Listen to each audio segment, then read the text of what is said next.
Còn dù lòng thương lấy sương xa bác ai đưa họ sạch mọi tội lỗi,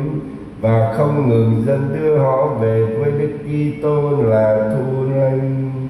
Qua thế vì lòng thương Chúa đã quyết định, những ai vương mắc tội lỗi mà bước xuống dòng nước thánh thì được cùng chết với Đức Kitô và được trỗi dậy trong sạch, trở nên chi thể của người và cùng người thừa.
Xin Thiên Chúa là Cha đầy lòng thương xót, đấng mà chúng ta làm phép nhà thờ mới này ở dưới đất,